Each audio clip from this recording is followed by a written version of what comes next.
Thank you for coming by. This is the American Project. Please be sure to like the video for me if you would, and subscribe. I have the link to my second channel at the top of the screen. If you can subscribe there to help me get to 1,000, I sure would appreciate it. It's free. Let's take a look at see what Fani Willis is up to. Recently, they tell me they don't like me to talk about race. Well, I'm going to talk about it anyway. Truth is, it's some challenges that come to being black. DA Willis making that comment despite Judge Scott McAfee's rebuke. Former President Donald Trump and co-defendants already appealing the decision to keep Willis on the case. So where is this heading? Good thing we have our legal eagles, John Yoo and Katie Cherkasky here. So, John, what say you? I think Fani Willis, unfortunately, is forgetting that this case is not about her. It's not even really about Donald Trump. It's about public faith in the justice system.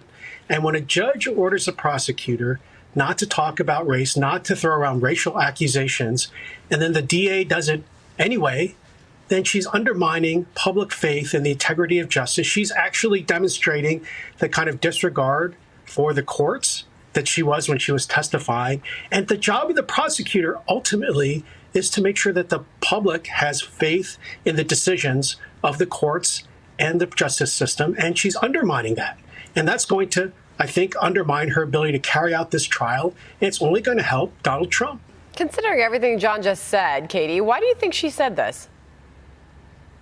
I think she's daring the appellate court to disqualify her at this point. As Trump's attorneys pointed out in their appeal, one of the questions for disqualification is whether forensic misconduct is a basis for disqualification and what exactly that entails. And there is argument based on Supreme Court precedent that even injecting the idea of race, especially in a case that has nothing to do with race, is grounds alone for that disqualification. So certainly it will be interesting if the appellate court takes up this case, what they make of that. But I think that alone could even form the basis for a disqualification if the court wants to go there. Fani Willis is back at it again.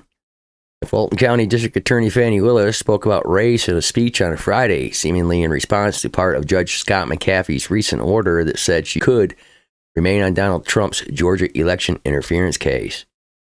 Last year, Willis charged the former president and 18 others for efforts to allegedly overturn the results of the 2020 presidential election in Georgia, which Trump claimed was stolen from him despite a lack of evidence. All right. He has since clarified that and said it was rigged. Anyway, we already know all that. After the case was halted, the attorneys representing one of Trump's co-defendants raised concerns about the relationship between Willis and the lead prosecutor on the case, Nathan Wade.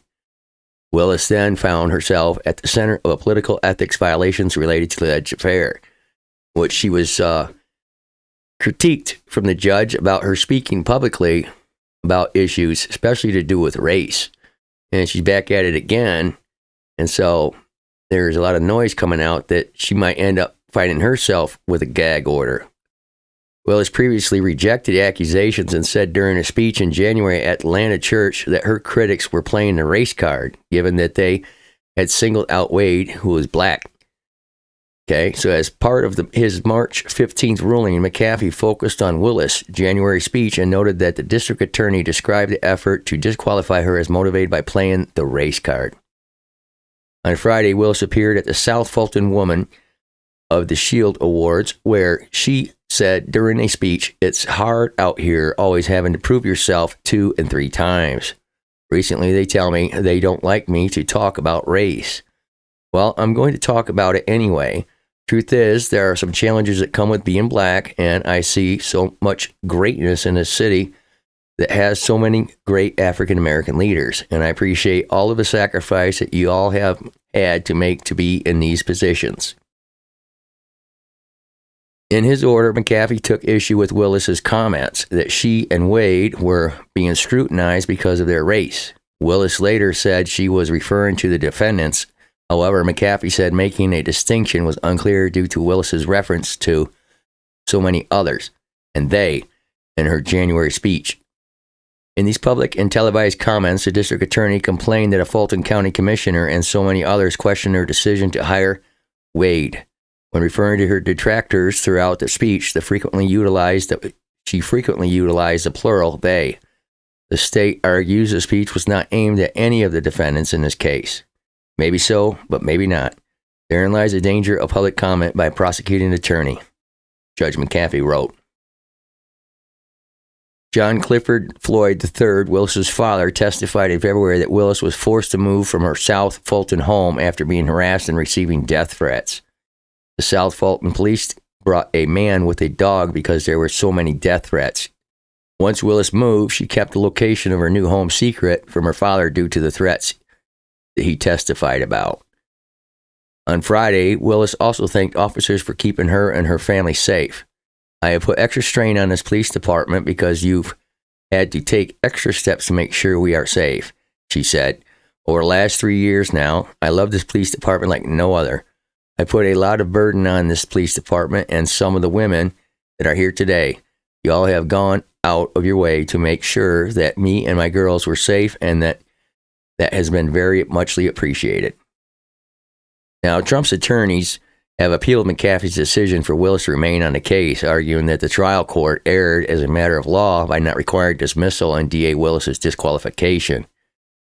For an appeal to move forward, the Georgia Court of Appeals will have to agree to take up the case.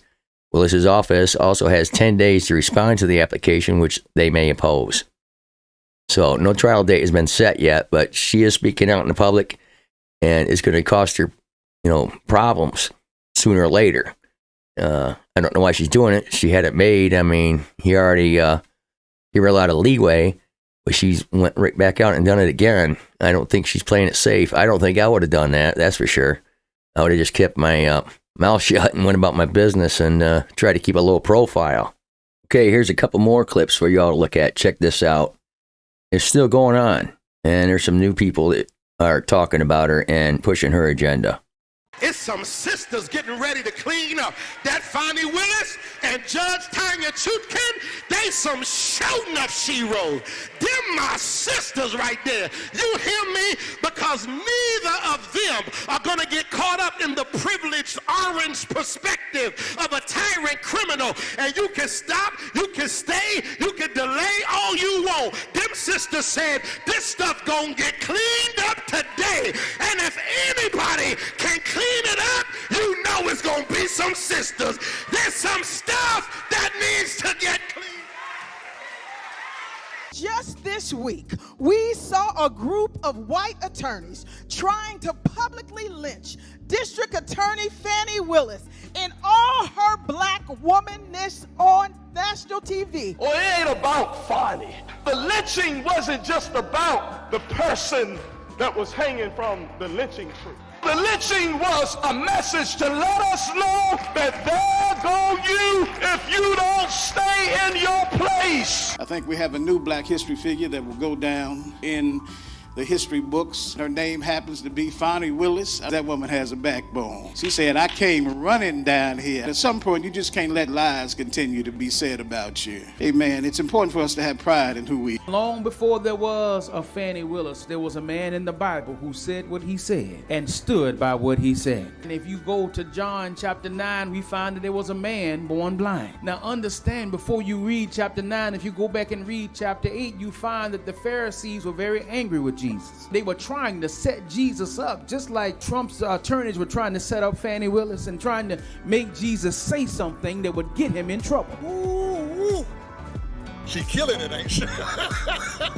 They can't do nothing. Fani Willis, they were trying to talk about she was using a man. I don't need no man to take care of me. That woman, they can't do nothing with her. I love my black women. I ain't gonna even lie. Yeah, I don't know what they. And there you have it. Thanks for coming by. Please be sure to like the video and subscribe. I really appreciate it. And have a great day. God bless.